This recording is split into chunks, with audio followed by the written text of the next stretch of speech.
sur Espagnol tout simplement. Je m'appelle Miren Chou, je suis professeure agrégée d'espagnol et j'ai créé le site leblogdespagnol.com pour t'aider à progresser facilement en espagnol. Si tu es à la recherche de ressources, d'astuces et de stratégies pour simplifier ton apprentissage et accélérer tes résultats, tu es au bon endroit. Dans ce podcast, je partage avec toi des outils précis et concrets pour t'aider à atteindre tes objectifs en espagnol dans la joie et la bonne humeur. Alors, installe-toi confortablement et c'est parti pour l'épisode du jour.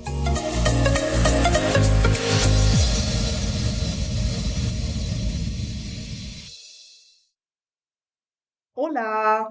J'espère que tu vas bien et que tu te trouves en pleine forme aujourd'hui.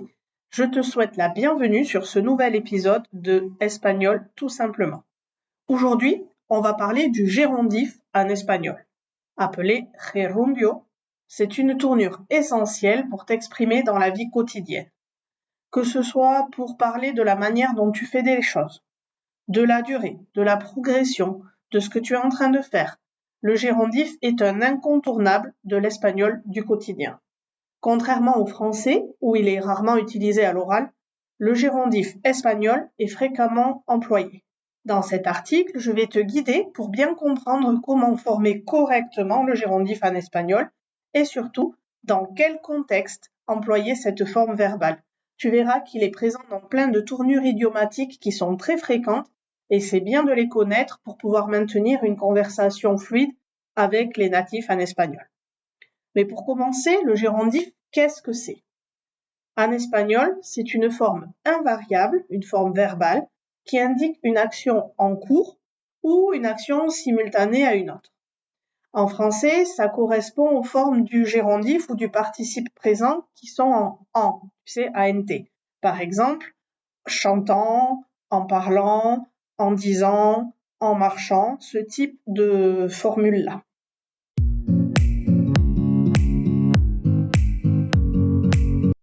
Avant de rentrer sur comment employer le gérondif et dans quelle formule on peut l'introduire, je vais d'abord t'expliquer comment le former. En espagnol, c'est très simple.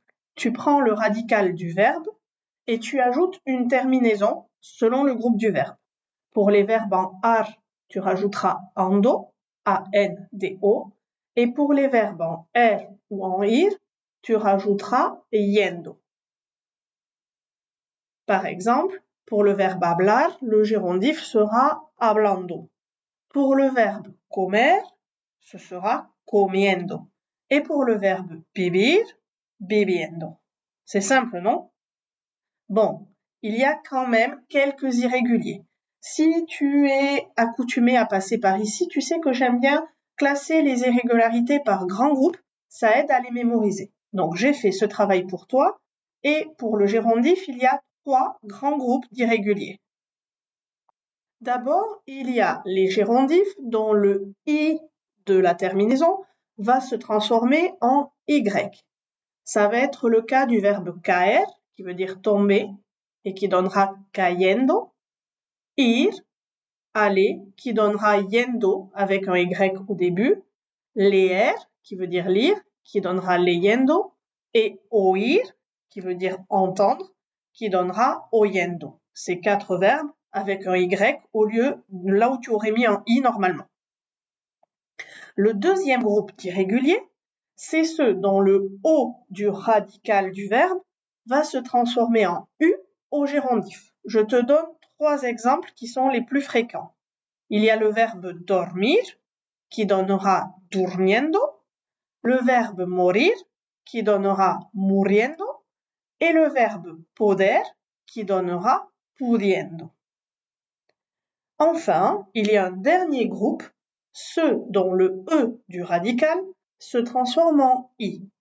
Dans ce groupe, il y en a beaucoup, par exemple decir, dire, qui donnera diciendo, mentir, mentir, qui donnera mintiendo, pedir, demander, qui donnera pidiendo, reír, qui donnera riendo, ça veut dire rire, seguir, qui signifie suivre et qui donnera siguiendo, sentir, qui est transparent et qui veut bien dire sentir, qui donnera sintiendo, Et je vais te citer enfin venir, qui veut dire venir, et qui donnera viniendo.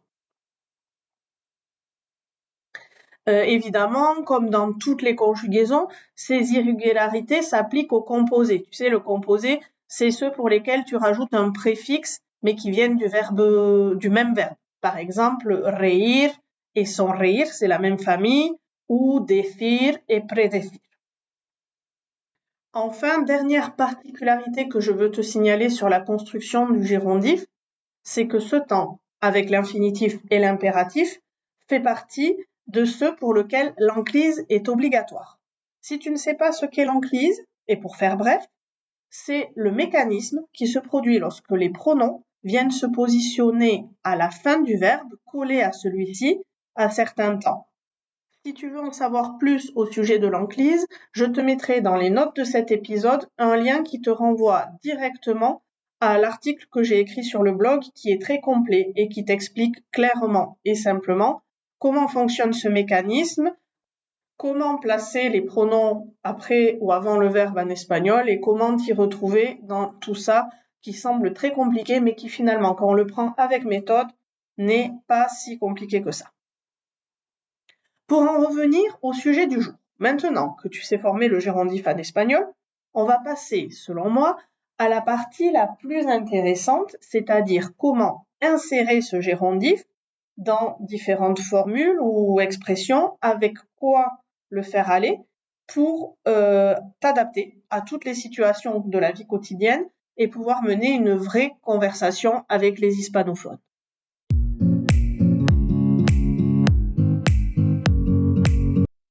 La première forme que je veux voir avec toi, et celle qui fait l'objet de l'usage le plus fréquent en espagnol, c'est la forme progressive. Cette formulation, qui se compose du verbe estar conjugué au temps approprié suivi du gérondif, permet de parler d'une action en cours, d'une action qui se déroule au moment où l'on parle ou au moment où une autre action a eu lieu. Le verbe estar, il peut être conjugué au présent, au passé ou au futur selon la situation. Au présent, il exprime une action qui se déroule sous nos yeux. Par exemple, estoy hablando, estoy grabando un episodio de podcast. Je suis en train de parler, je suis en train d'enregistrer un épisode de podcast. La traduction la plus facile, la plus intuitive et la plus commode, celle que tu trouveras dans la plupart des grammaires, c'est être en train de. Par contre, attention, je te mets en garde, cette forme progressive, estar plus gérondif, est beaucoup plus utilisée par les Espagnols que notre être en train de français. Ainsi, quand nous on va dire je lis, je marche, les Espagnols diront très facilement estoy leyendo, estoy hablando. Pour autant, en français, pour traduire ces formules, on se contentera souvent d'un simple présent de l'indicatif, comme je te l'ai mis en exemple au tout début. Donc attention, la traduction la plus fréquente, c'est être en train de, mais c'est pas systématique. Tu peux te permettre souvent, surtout lorsque cette forme est répétée, de le traduire par un simple présent. Dans la même formule, lorsque estar est conjugué au passé, c'est simplement pour signifier que l'action était en train de se dérouler, mais dans le passé. Ça exprime la continuité, souvent pour situer un contexte particulier pendant qu'une autre action a eu lieu. Par exemple, estaba saliendo cuando llegué. Il était en train de partir quand je suis arrivé. On retrouvera aussi dans la même formule estar au futur, et là, ce sera pour indiquer qu'une action se déroulera dans le futur, bien souvent en même temps qu'une autre. Attention, quand on met quand ou lorsque ou dès que avec un futur en français, ce futur sera rendu par un subjonctif. Donc, si je veux te proposer une phrase dans un contexte futur, par exemple, lorsque j'arriverai, il sera en train de dîner, je vais dire cuando llegue, estará cenando. Attention, quelle que soit la temporalité de cette forme progressive, que tu l'aies conjuguée au présent, qui est quand même le plus fréquent, au passé ou au futur, il ne faut jamais utiliser le verbe ser devant le gérondif.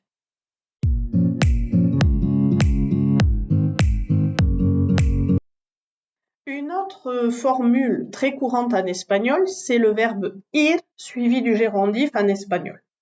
Cette locution, ir plus gérondif, indique une action qui s'inscrit dans la durée, mais avec une notion de progression. En français, elle est souvent traduite en rajoutant peu à peu ou progressivement après le verbe conjugué. Cette construction insiste sur l'évolution, la progression, et elle évoque toujours une transformation graduelle. Par exemple, on dira voy aprendiendo español. Ça veut dire je progresse en espagnol ou j'apprends l'espagnol progressivement, peu à peu. Je pourrais aussi dire los estudiantes van entendiendo la lección. Ça veut dire que les élèves comprennent cette leçon, mais de manière progressive, peu à peu. Ou quand il y a plusieurs problèmes qui s'accumulent dans la vie, on pourra dire van resolviendo los problemas. Ils résolvent les problèmes, mais petit à petit.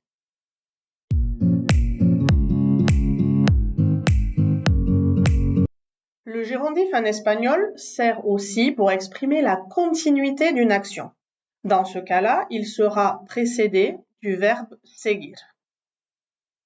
L'expression seguir plus gérondif exprime une action qui a débuté dans le passé et qui se poursuit. En français, la traduction la plus fréquente est continuer à. On peut aussi le traduire de temps en temps par toujours ou encore que l'on vient placer juste après le verbe conjugué en français. Allez, on est parti pour quelques exemples. Par exemple, si je dis j'enseigne l'espagnol, je vais dire enseño el español.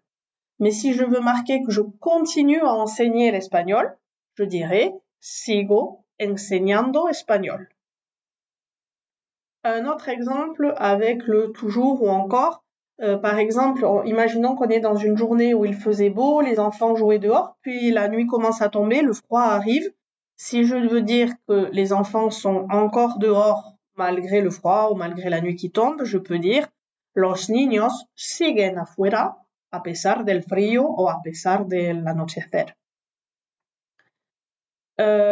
Si je veux dire que j'améliore encore mon niveau d'espagnol, je vais dire sigo mejorando mi nivel de español. Je continue à améliorer mon niveau d'espagnol.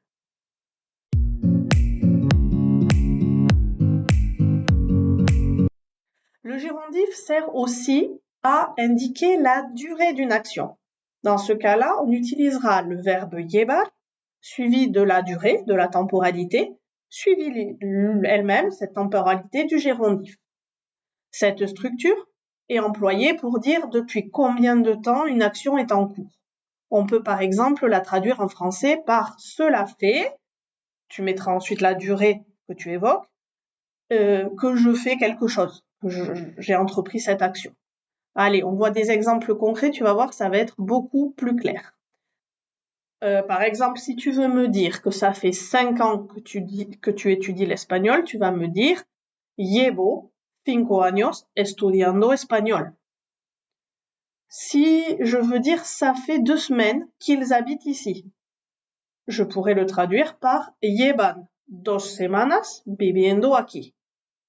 Ou alors, si on a rendez-vous, que tu es en retard et que tu arrives avec un quart d'heure de retard, je vais pouvoir te dire Hey, llevo 15 minutos esperándote. Ça fait 15 minutes que je t'attends.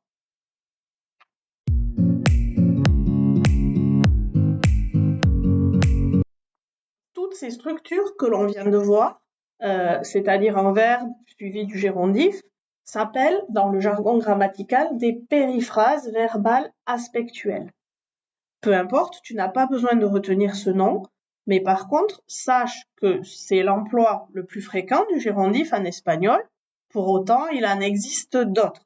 Je voudrais évoquer rapidement quelques emplois du gérondif qui sont aussi utiles au quotidien en espagnol. D'abord, parmi les cas les plus courants, on retrouve le complément de manière, c'est-à-dire une action qui se déroule de manière concomitante à une autre action et qui exprime la manière. Je peux dire ella se duchaba cantando. Elle prenait sa douche en chantant. Un autre cas d'emploi fréquent du gérondif, c'est la subordonnée qui exprime une condition réalisable. Dit comme ça semble un peu obscur, Mais retiens simplement que c'est l'une des façons possibles, en espagnol, de traduire notre si plus présent en français. Par exemple, si je te dis « Sabiendo bien tu lección, aprobarás tu examen ». Je veux simplement traduire l'idée de « si tu sais bien ta leçon, tu réussiras ton examen ». Un autre emploi, c'est l'expression de la concession ou de l'opposition. Cet emploi est un peu plus rare, mais je te le mentionne parce qu'il est très idiomatique et si tu ne le connais pas, tu risques de te retrouver dans des situations d'incompréhension lors de tes conversations avec les natifs.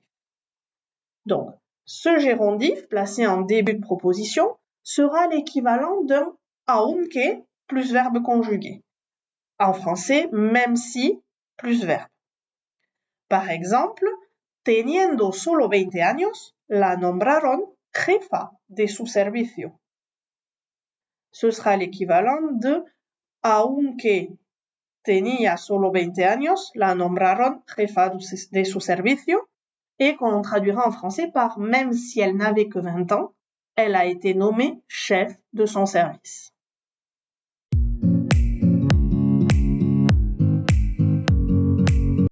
Il existe bien sûr de nombreuses autres formes d'emploi du gérondif et je ne peux pas balayer tout ici parce que si je voulais être exhaustive, cela prendrait des heures et des heures.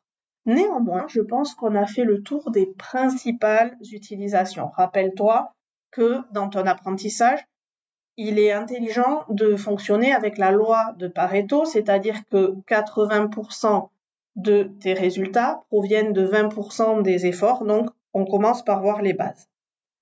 Si tu penses avoir bien compris, je t'invite à aller sur le blog. Je vais te mettre dans les notes de cet épisode le lien vers l'article associé où tu pourras retrouver tous les tableaux de formation et surtout, tu pourras pratiquer avec des exercices gratuits et autocorrectifs qui te permettront de voir si tu as bien compris les emplois de ce gérondif en espagnol et sa construction.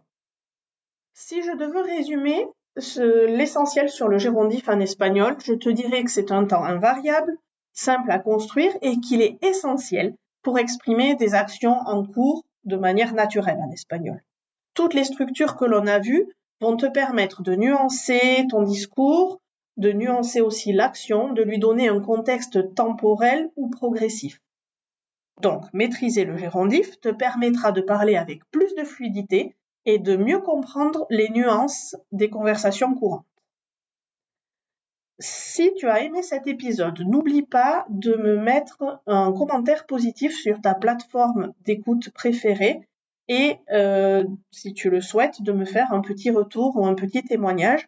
Ça m'aide toujours à faire connaître le podcast et ça me motive à continuer à produire d'autres épisodes. En attendant, je t'invite à pratiquer. Je te dis cuídate y hasta luego.